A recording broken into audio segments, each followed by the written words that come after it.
안녕하세요. 이제 막 나이가 40대에 접어든 여성입니다. 저는 최근에 큰일을 하나 치르게 되었어요. 아니죠. 벌써 두 번째라고 해야 할까요?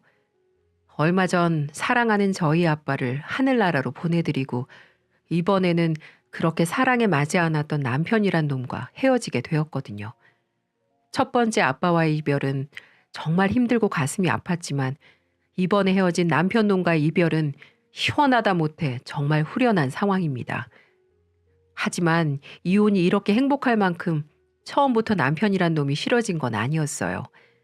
처음에는 당연히 좋아하고 사랑했으니까 결혼을 한 거겠죠. 제가 결혼을 생각했을 만큼 남편은 처음에는 지극히 평범하고 정상적인 사람이었습니다. 아내를 아낄 줄 알고 존중할 줄 알며 가사일도 어느 정도 가담해서 함께하는 그런 사람이었어요. 연애 때도 저한테 얼마나 잘했는지 주변 사람들이 물고 빨고만 안 하지 간 달라고 하면 간 주고 쓸개 달라고 하면 쓸개 줄 사람이라면서 칭찬들을 할 만큼 저에게 잘했답니다. 저도 그런 다정한 모습에 반해 만나게 된 거였어요. 저희는 유명한 사내 커플이었는데 입사 동기의 유일한 동갑내기 친구라 처음부터 빠르게 친해졌습니다. 남편은 군대 갔다가 졸업 후 좀 있다가 취업이 된 케이스였고 저는 공부를 좀 오래 하고 싶어서 대학원까지 졸업하고 취업을 하니 제 또래 여자애들보다는 조금 더 늦게 취업이 된 경우였어요.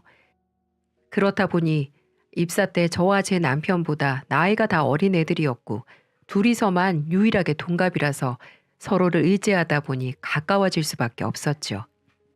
그리고 남편은 제가 의지할 만큼 정말 잘해주었습니다. 교제를 시작하기도 전에 이미 남편은 친구 사이일 때부터 제가 야근을 하면 밥도 사다 주고 일하다가도 피곤하다고 하면 밖에 나가서 제가 좋아하는 달달한 카페라떼를 사다 주곤 했으니 누가 봐도 다정한 성격이었어요. 저도 나이가 있었기에 지금까지 만나본 사람들이 있었는데도 그 사람들 중에 단연 으뜸으로 꼽을 수 있을 정도로 다정한 사람이었죠. 그렇게 저희 둘은 서로를 의지하면서 자연스럽게 교제를 하게 되었고 그 이후부터는 1년 넘게 좋은 사이를 유지하다가 결혼을 하게 되었어요. 근데 결혼을 하는 과정에서 약간의 삐끗거리는 상황이 좀 있었습니다. 바로 시부와 저희 아빠의 갈등 때문이었는데요. 우리 시댁이 좀 유난인 부분들이 있었어요. 사귈 때는 잘 몰랐지만 인사를 드리고 결혼을 준비하는 과정에서 시부가 좀 유별난 사람이라 그런지 저희한테 참 못되게 굴더라고요. 사실 남편 쪽과 저희 집은 수준 차이가 좀 나는 편이었어요. 남편 집은 사업을 하는 집이었는데 인테리어 공사를 해주는 곳이라 꽤나 돈을 많이 벌고 있었죠. 그런데다 시아버지가 자수성가를 한 타입이라 그런지 자존심이나 자기 잘난 맛이 굉장히 강한 사람이었어요. 반면에 우리 집은 엄마가 일찍 돌아가시는 바람에 아빠 혼자서 저희 삼남매를 키우셨고 평생을 페인트 칠을 하며 저희 셋을 먹이고 입히고 대학까지 다 보내셔서 남들에 비해 여유롭지 못했던 저희 집은 당연히 집안 대 집안으로만 봤을 때 남편 집안에 비해 좀 딸릴 수밖에 없었죠. 그러니 제가 얼마나 눈에 안 찼겠어요. 근데 이래도 되는 건가 싶을 만큼 처음부터 시아버지는 노골적으로 저희 아버지를 무시하던 거 있죠. 시아버지는 양가가 결혼 이야기를 위해 처음 모인 자리에서부터 무시를 하셨고 저희 집안의 상태를 보더니 홀아버지 밑에서 큰 걸 탐탁지 않아 했는데 거기다 아빠 직업이 페인트 공이라고 하니 서슴없이 그 자리에서 신뢰되는 말씀을 하시더라고요. 아니 페인트 칠 그거 얼마나 번다고? 좀 더 노력해서 나처럼 돈 되는 걸 했어야지. 우리 또래들은 대부분 그렇지 않은데 참 게으른가? 시아버지의 말씀에 그곳에 있는 모든 사람들이 눈이 동그래지며 놀랐습니다. 아무리 마음에 안 들어도 그렇지 어떻게 사돈관계가 될 사람에게 그런 무시 발언을 할 수 있는 건가 저는 이해가 되지 않더라고요. 그래서 저는 첫 만남에서 싸움이 일어나더라도 우리 아빠를 무시한 것에 대해 반박을 하기 위해 말문을 열려고 하는데 그때 저희 시어머니가 먼저 말씀을 꺼내셨죠. 어머 여보 무슨 말을 그렇게 해요? 혼자서 애들 셋 키우는 게 쉬운 일인 줄 알아요? 당신이었어 봐요. 할 수나 있겠나. 당신은 우리 애 하나 키우는 것도 돈 많이 들어간다면서 그렇게 힘들어 했으면서 그런 말 말아요. 내가 보니 누구보다도 부지런하게 사셨으니 그 힘든 페인트칠 하시면서 애를 셋이나 이렇게 잘 키우신 것 같은데. 그렇죠, 사돈? 우리 남편 말은 너무 귀담아 듣지 마세요. 제가 대신 사과드릴게요. 시어머니는 무례했던 시아버지의 말씀을 곧바로 받아치며 제가 하고 싶었던 말을 대신해서 속 시원하게 해주셨어요. 어찌나 제 마음을 잘 알고 반박을 해주셨는지 마음속으로 감동이 요동칠 정도였습니다. 그리고 시어머니의 말씀에 바톤을 이어받아 저희 아버지도 지지 않고 한마디 하셨어요. 예, 사부인 알아주시니 감사합니다. 이 애들 새 키우느라 저 잠잘 건 못 자면서 정말 열심히 살았거든요. 그걸 몰라주시니 섭섭할 참이었는데 우리 사부인이 알아주시니 그저 감개가 무량합니다. 사부인께서 참 현명하신 분 같네요. 우리 아빠도 그간 세월이 녹록지 않았기 때문에 사람 대하는 방법에 도가 트신 분이었고 덕분에 그 자리에서 은근히 아빠를 무시하던 시아버지를 내리까며 본인이 할 말을 시원하게 다 하셨어요. 어찌나 통쾌하던지 시아버지는 역시나 우리 아빠의 이야기를 듣고는 그래도 그 숨은 뜻을 알아들었는지 얼굴이 열받은 것처럼 울그락불그락해졌답니다. 그러다 더 할 말이 없어지셨는지 그 이후에는 조용히 밥만 드셨어요. 하지만 그 이후로 시아버지는 결혼 준비를 하는 내내 우리 아빠한테 당한 게 못내 분하고 억울했는지 아주 저를 달달 볶아대더라고요. 뻑하면 저한테 전화해서는 너는 이 집 며느리가 된다면서 어떻게 시부모한테 전화 한 통이 없냐? 미리미리 연습을 하고 습관을 들여야 나중에 결혼해서도 잘할 것 아니야? 아주 그냥 센스가 그렇게 없어. 젊은 애가. 야, 내일 우리 집에 와서 밥 좀 해라. 니네 시어머니는 영 손맛이 딸린단 말이야. 30년을 넘게 같이 살아도 적응이 안 되는 맛이야. 어디 며느리 손맛은 어떤지 미리 맛 좀 보자.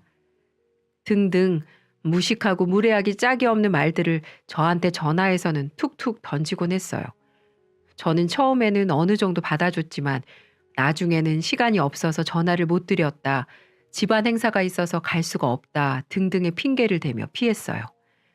근데 제가 이렇게 피하는 것도 열이 받으셨는지 점점 더 막말을 뱉으셨고 그때마다 계집애가 뭐가 그렇게 바빠서 매번 시아버지 말을 무시하냐는 말씀을 하시기에 저는 더는 듣고만 있을 수 없어서 이렇게 말씀을 드렸어요. 아버님, 정말 말씀이 지나치시네요. 저 아직 아버님 며느리 아니고요. 한가하게 아버님 쫓아다니면서 전화드리고 밥 차려드릴 여유가 없어요. 저도 기준 씨만큼이나 바쁜 사람이라는 걸 좀 알아주세요. 그리고 아버님 말씀하시는 그 계집애라는 단어 어디 가서 함부로 쓰시면 요즘 신고당해요. 그러니까 아무리 제가 편하셔도 이제 좀 자제해 주세요. 저는 너무 화가 나 어른한테 버릇없는 행동인 줄 알면서도 제가 할 말만 하고 전화를 끊어버렸어요. 그리고는 이런 시아버지 밑에서 절대로 평생 못 살 거라 생각하며 당시에는 남자친구였던 남편에게 곧바로 저의 생각을 토해냈습니다.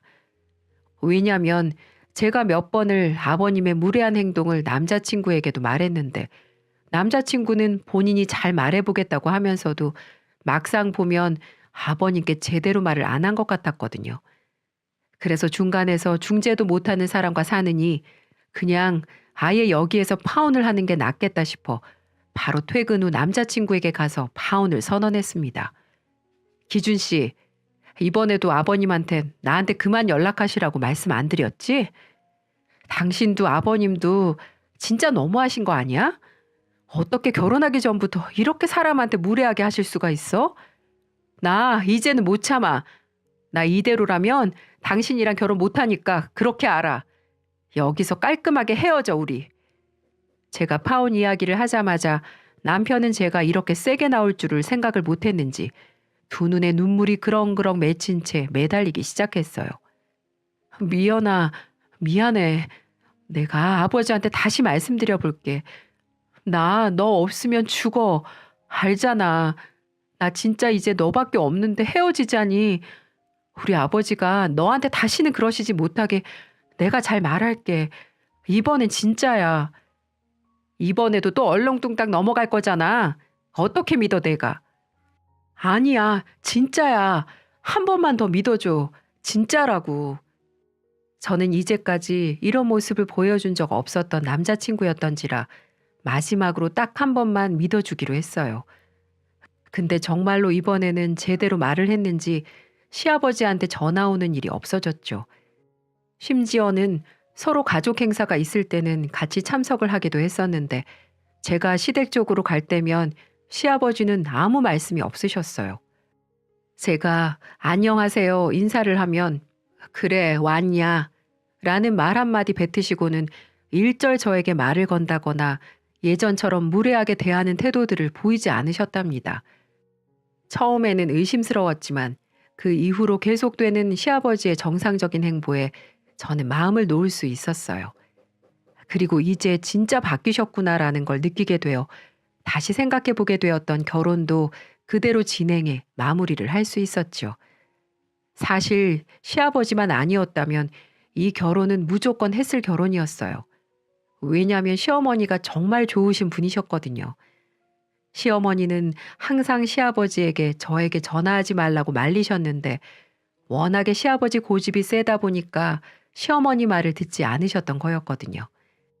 그래서 늘 제가 시아버지 때문에 어쩔 수 없이 시댁으로 갈 때면 항상 제 옆에서 고생했다, 수고했다 말씀하시면서 정작 어머니가 거의 밥상을 다 차리시거나 아버님이 저한테 시키신 것들을 같이 해주셨답니다. 그리고 결혼을 하고 처음 뵈었을 때 둘이 있는 시간에는 이런 말씀도 해주시던 거 있죠? 나는 결혼 전에 네 시아버지가 하도 너를 힘들게 해서 네가 이 집으로 시집 안 오면 어쩌나 걱정했어. 우리 아들이 너만큼 좋아하는 애 보지도 못했지만 내가 봤을 때 참 똑부러지는 게 네가 꼭 우리 집 며느리가 되었으면 했거든. 근데 내 걱정대로 너희 결혼 준비하면서 한번 틀어질 뻔했잖니. 네가 오죽 힘들었으면 우리 아들한테 결혼 못하겠다고 했을까 싶어. 나는 그대로 너를 포기하려고 했는데 그때 아들이 처음으로 그렇게 울고불고 난리를 치면서 너랑 결혼 못하면 죽어버릴 거라고 네 시아버지 앞에서 얼마나 화를 내는지 몰라. 너한테 다시는 그런 식으로 대하지 말라면서. 그래서 그 고집센 니네 시아버지가 조용해진 거 아니겠니? 나도 내 남편이지만 이런 건 참 어디 가서 말하기 부끄러워. 그래도 그 힘든 일 겪고서도 우리 집 며느리로 들어와줘서 고맙다. 저에게 따뜻하게 말씀해 주시는 시어머니의 말씀에 저는 감동을 받았어요. 그리고 이제는 시아버지도 잠잠하시고 저를 사랑해주는 남편에 딸처럼 아껴주시는 시어머니가 계시니 결혼 생활이 행복하겠다고 생각했죠. 하지만 그건 저의 크나큰 착각이었습니다. 제 버릇 걔 못 주고 제 핏줄 어디 못 가는 거였어요. 살다 보니 그렇더군요. 결혼 후 10년까지는 참 좋았습니다. 남편은 결혼 후에도 여전히 저를 아껴주었고 우리는 남들보다는 아니지만 남들만큼의 행복을 누리면서 잘 살고 있었어요. 아니, 그런 듯 했죠. 근데 결혼 후 10년이 지나고 나니까 점점 남편이 변하기 시작하더라고요. 전에는 하지 않았던 행동들을 저한테 보이기 시작했고 그때부터 저희 부부싸움도 점점 잦아지기 시작했습니다. 사실 결혼 후 10년 동안 남편이 전혀 바뀌지 않았던 것은 아니었어요. 어떻게 사람이 다 한결같겠어요? 저도 그렇지 못하는데요. 근데 남편은 한 번씩 툭툭 저한테 명령조로 물 좀 떠와 라는 식의 말을 뱉곤 했었습니다. 저는 그때마다 한 번씩 떠다 주다가도 안 되겠으면 네가 떠다 먹어. 어디다 명령이야. 라며 화를 냈었는데 10년 차까지만 해도 그게 먹혀서 남편이 알아서 떠다 먹고는 했거든요. 근데 어느 날 갑자기 또 야, 물 좀. 그러는 거예요. 그것도 야라고 하면서 말이죠. 저는 진짜 어이가 없어서 뭐? 야? 참나. 야, 네가 떠다 먹어. 어디다 대고 또 명령이야? 라고 맞받아 쳤습니다. 아, 그거 진짜 말 많어. 그냥 좀 떠다 주면 안 되는 거야? 어떻게 한 번을 안 지냐, 한 번을. 한 번을 안 지기는 몇 번 떠다 주니까 너 그거 습관돼서 내가 그러는 거 아니야. 아우, 알았어. 아주 그냥 김 부장네 부인은 그렇게 고분고분해서 현모양처가 따로 없다는데 나는 마누라 복이 없는 건지. 당신 말 다 했어? 진짜 보자 보자 하니까 요즘 왜 그렇게 말을 막 뱉어? 점점 니네 아버지 닮아가니? 내가 말했지. 아버님이 어머님 대하듯이 나한테도 그러면 나 진짜 가만 안 있는다고. 왜 결혼 전에 니네 아버지가 나한테 했던 걸 당신이 똑같이 하려고 하는 건데? 아우, 알았어, 알았어. 귀 따갑게 진짜. 안 한다고. 내가 떠다 먹는다, 물. 남편은 저의 성질에 귀찮다는 듯이 말을 끊어버리는 거 있죠. 근데 사실 저는 속으로 좀 겁이 났습니다. 남편에게 점점 시아버지의 모습이 짙게 보이기 시작했거든요. 저희 시아버지는 시어머니를 거의 하녀대하듯이 하셨어요. 저희 시어머니도 한 번씩 지지 않고 대드는 것처럼 보이긴 했지만 그래도 워낙에 성품이 조용하시고 수용적인 분이라 그런지 거의 받아주시는 듯 했죠. 근데 저는 아니었어요. 저는 그런 꼴은 못 보겠더라고요. 그래서 남편에게도 항상 시아버지가 시어머니 대하는 것처럼 저를 대하면 바로 이혼이라고 말을 하면서 저를 지켜왔습니다. 근데 결혼 10년 차가 되니까 그런 협박도 안 먹히는지 남편은 개의치 않고 저를 막 대하더군요. 이런 사건들이 한두 가지가 아니었어요. 그렇게 점점 부부싸움이 잦아져 결혼 생활은 점점 힘들어지고 있었고 남편은 이제 저희 집에서도 모자라 시댁이나 친정 어디를 가도 저를 막대하는 걸 멈추지 않았어요. 그러다 한 번은 명절에 친정을 갔는데 이번에는 저희 친정 식구들이 다 모인 자리에서 같이 밥을 차려 먹고 있는데 남편이 밥을 먹다 수저를 탁 내려놓더니 이러는 겁니다. 아, 국 짠 것 좀 봐. 이거 당신이 했지? 어떻게 10년 동안 맛이 변하지를 않어. 더럽게 짜네 진짜. 소금을 들이부은 거야 뭐야? 주부 10년 차면 이런 건 좀 제대로 하자. 저는 그 말을 듣고는 황당하기도 하면서 온 가족이 모여있는 자리에서 면박을 준 남편으로 인해 당황을 했어요. 그래서 아무 말도 못하고 있는데 거기에서 저의 지원군이 탁 하고 나서 주었습니다. 아니 자네, 평소에도 우리 딸 그렇게 대하는가? 내가 좀 아까부터 지켜봤는데 왜 전에 없던 행동들을 하는 거야? 모름지기 남자는 우직하고 변함이 없어야 하는 거 아닌가? 그래야 아내도 자식들도 믿고 따라가는 거지. 그리고 다른 데 가서도 그러면 안 되지만 어떻게 처가에 와서 대놓고 마누라 면박을 줘? 그런 태도는 고치게. 보기 안 좋아. 네, 장인어른. 든든한 저의 아빠의 조언과 제 남동생과 언니 가족들도 한마디씩 거두는 통에 남편은 그 자리에서 많이 민망해했습니다. 꽤나 그랬는지 그 뒤로는 말도 거의 하지 않더라고요. 하지만 남편은 그래도 변하진 않았어요. 집에 가서도 여전히 저한테 똑같이 행동을 했고 친정에 가서는 조심하려고 해도 이미 습관으로 배워버렸기 때문에 은연중에 나오는 행동으로 인해 저희 아빠한테 많이 혼나곤 했었어요. 그렇게 하루하루가 편하지 않은 생활들을 하면서 결혼 생활이 힘들어지고 있던 통에 저에게 크나큰 시련이 찾아오게 되었습니다. 저는 3남매로 위에는 언니, 아래에는 남동생이 있었어요. 저희 셋은 엄마 없이 아빠하고만 의지하며 살아야 하다 보니 남들보다도 우애가 좀 깊은 편이었어요. 그래서 저희는 메신저 방도 셋이 따로 있을 만큼 연락을 자주 하는 편이었는데 어느 날은 언니에게서 급한 전화가 왔더랬죠.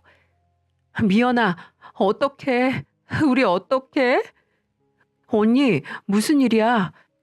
아빠가 백혈병이래.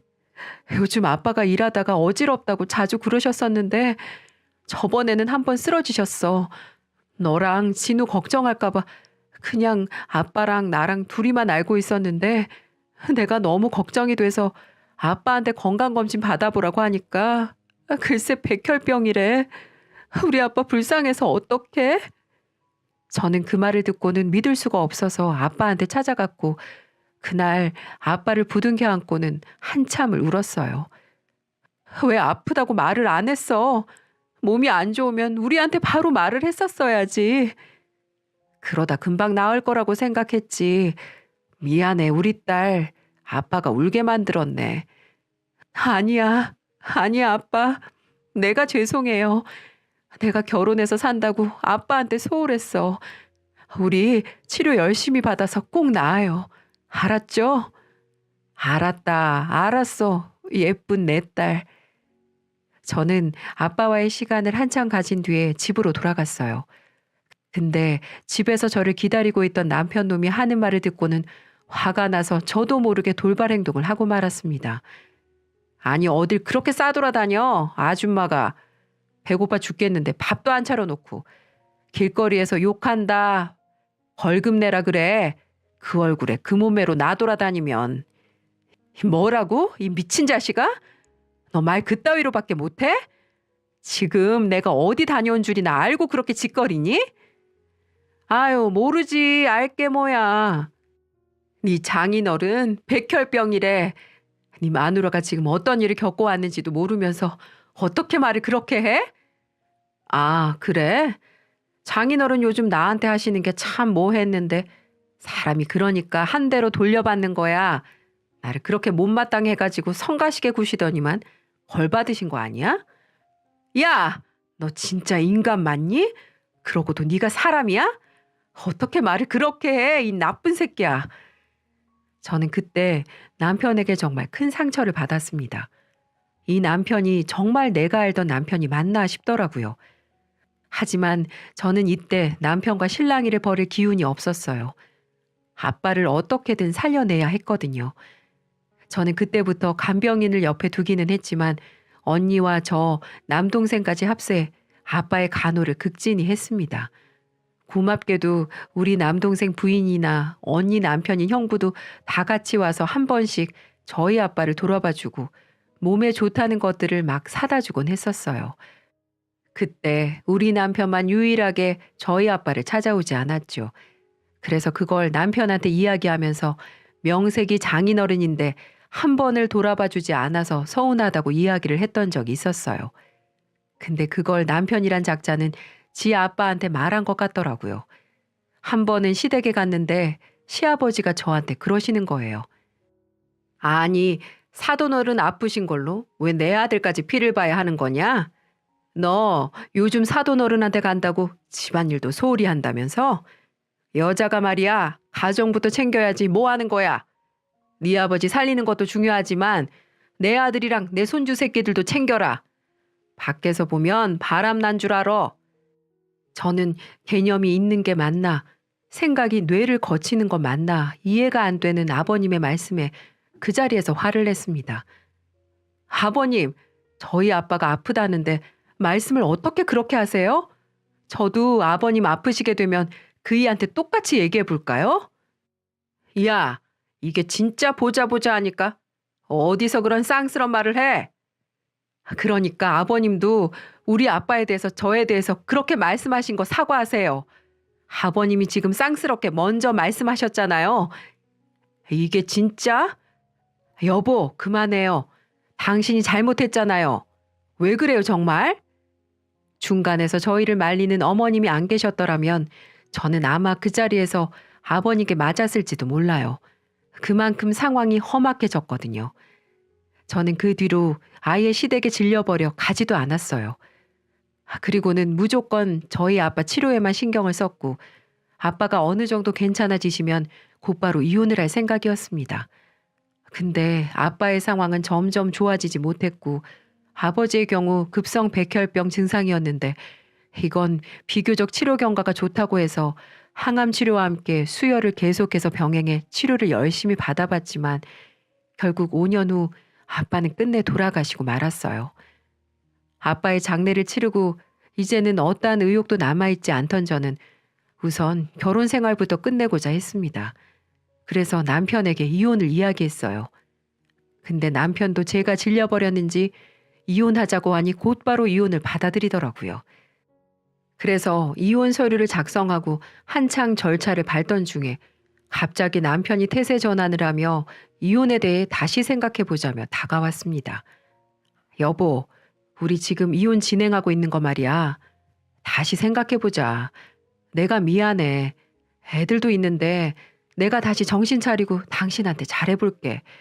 우리 애들한테 이혼 가정 꼬리표 붙여줄 수는 없는 거잖아. 당신이 잘할 거라는 걸 내가 어떻게 믿어? 그러고 또 10년 뒤에 바뀔지 어떻게 아냐고 내가. 아니야, 믿어줘. 나 한다면 하는 놈인 거 알잖아. 정신 차려볼게. 그러니까 당장 결정은 어렵더라도 일단 보류해줘. 나중에 다시 생각해봐도 늦지 않잖아. 저는 또다시 남편이 간절하게 이야기하는 소리를 들으며 아이들이 눈에 밟혀 한 번 더 생각을 해야 하는 건가 싶었습니다. 그래서 심각하게 고민을 해보려던 차에 남편이 한순간에 바뀌어버린 이유를 알게 되었고 가차없이 남편을 버려버리는 중대사한 일을 치르게 되었답니다. 아직은 아이 양육권 싸움 때문에 이혼 절차는 진행 중이었고 조정 기간을 보내는 중이었기 때문에 제가 생각해 볼 시간은 충분했습니다. 근데 그때 이제껏 연락이 없던 시아버지 쪽에서 갑자기 호출 전화가 왔더라고요. 저는 급하게 저를 부르시는데 또 큰 대학병원으로 부르시기에 무슨 일인가 싶어 급하게 일단은 달려갔습니다. 그리고는 그곳에서 가히 제가 뒤집어질 만한 이야기를 들으며 가차없이 남편 놈과 개차반 시아버지를 떨궈 놓고 나와버리는 계기가 되었죠. 급하게 병원으로 달려가 보니 한 병실에서 아버지가 누워 계셨습니다. 그 옆에는 남편이 먼저 와 있었고 어머니는 안 계셨고요. 저는 무슨 일인가 싶어 얼른 여쭤봤어요. 아버님, 여긴 어쩐 일이세요? 병원에 왜 누워 계시는 거예요? 어머님은요? 그래, 그래도 네가 양심은 있나 보구나. 니네 아빠 때는 가정도 버릴 만큼 지극정성으로 모신다기에 내가 부르면 어쩌나 싶었는데 사람은 맞나 봐. 야, 나 대장암이라 치료받게 생겼어. 그러니까 좀 와서 니네 아빠한테 했던 것처럼 나 좀 지극정성으로 모셔라. 네 남편은 바쁘고 네 시어머니는 허리가 안 좋아서 맨날 침대에 누워만 있는데 어떻게 병원까지 오라고 하겠니? 네? 그럼 지금 그것 때문에 저 부르신 거예요? 그럼. 내가 당분간은 치료받아 해서 오줌줄까지 차고 있어야 된단다. 그러니까 네가 수발 좀 해. 간병인 있다는데 내가 내 가족 냅두고 다른 사람 손 타야 할 이유를 모르겠으니까. 지금 저보고 아버지 똥오줌 받아내란 소리시네요? 뭐야? 지금 그게 싫다고 눈 크게 뜨고 따지는 거냐? 네, 싫어요. 저희 아빠 아플 때 이 인간은 코빼기도 안 보였고요. 아버님은 그때도 저희 무시하시고 아픈 사람 간호한다며 저 나무라셨잖아요. 근데 제가 왜요? 아버님 지금 벌 받으시는 거예요. 우리 아빠 무시하고 저 욕해서. 지금 그거 다 돌려받는 거라고요. 잘 됐네요. 우리 아빠 하찮게 대하더니 이제 누구 손 없으면 똥오줌도 혼자 못 가리셔서요. 저는 눈을 질끈 감고 그동안 속에 있던 한과 현재 상황에 대한 분노를 아버님께 그대로 표출했습니다. 그랬더니 이 인간이 저한테 성질을 갑자기 내더라고요. 바뀐 사람의 태도가 전혀 아닌 모습으로 말이죠. 이 기집애가 진짜 요즘 좀 좋게 봐줬더니 지 시아버지도 못 알아보고 달려드네. 야, 정신 차려. 지금 살아있는 사람한테 잘해야 할 것 아니야. 어디서 이미 죽은 사람까지 들먹거리면서 신세한탄을 여기서 하고 있어? 너 내가 요즘 좀 깔아줬다고 기고만장하냐? 또다시 전의 모습으로 돌아간 남편의 모습을 보면서 저는 이제 진짜 끝이라고 생각했습니다. 남편이 저에게 순간 태세를 전환했던 모습은 바로 지 아빠 때문이라는 걸 알았거든요. 그래서 제 손에 들고 있던 핸드백으로 그 인간의 뒤통수를 확 후려친 다음에 속 시원히 할 말을 해버리고는 나와버렸습니다. 그래. 나 기고만장하다. 너 같은 짐승 같은 놈 앞에서 내가 설설 기어야 하는 거야? 웃기고 자빠져서 진짜. 야, 이 짐승 놈아. 제발 좀 정신 차려. 너 그렇게 살다간 너까지 니네 아빠 꼴 나. 알아? 불쌍한 것들. 다시는 보지 말자. 저는 있는 힘껏 제가 할 수 있는 최대의 막말을 해주고는 나와버렸어요. 아주 속이 다 후련하더라고요. 그 뒤로 그 인간도 그 인간 아버지라는 사람도 저한테 더 한바탕 하고 싶어 하는 듯 했지만 그 병실에 있던 사람들이 하나 둘 그 둘에게 손가락질 하는 걸 보면서 아무것도 하지 못하고 제 뒷모습만 분한 표정으로 쳐다보고 있었습니다. 그 뒤로 저는 이혼 조정할 것도 없이 그대로 이혼 소송을 진행했어요. 그 뒤로 남편이 다시 한번 저를 찾아와 따지려고 했지만 저는 그 뒤로 애들을 데리고 친정 언니네 집에서 머물렀기 때문에 쉽게 오지 못했습니다. 그렇게 저희는 지금 이혼 소송 중이에요. 변호사와 이야기를 하면서 빨리 이 긴 여정을 끝내고 싶어 막판 힘을 쏟고 있는 중이랍니다. 아마 이제 곧 결과가 나올 것 같아요. 참 지겹고 힘겨운 싸움이지만 그래도 마무리가 보이고 있어 마음을 편하게 먹으려고 하고 있습니다. 언니네 가족도 저나 제 아이들을 잘 받아주어서 정말 고맙게 지내고 있기도 하고요. 이제 저도 적은 나이가 아닌데 솔직히 이혼녀가 되어 자식을 둘이나 데리고 살 날이 좀 걱정스럽기는 해요. 하지만 이미 저에게 벌어진 일이고 운명인지라 받아들이고 용기를 가져보려고 합니다. 그리고 또 하나 제가 마음이 단단해질 수 있는 이유는 비온 뒤에 땅이 굳는다는 말이 있잖아요. 이렇게 악연으로 끝난 한 사람과의 인연 이후에 또 더 좋은 인연으로 찾아오지 않을까라는 기대감이 생겼기 때문이에요. 물론 쉽지 않은 이야기지만 그래도 한 발자국씩 새로운 저의 인생의 걸음을 내딛어 보려고 합니다. 여러분도 저의 앞길을 함께 응원해 주시고 힘내서 제가 살아갈 수 있도록 기도해 주세요. 감사합니다.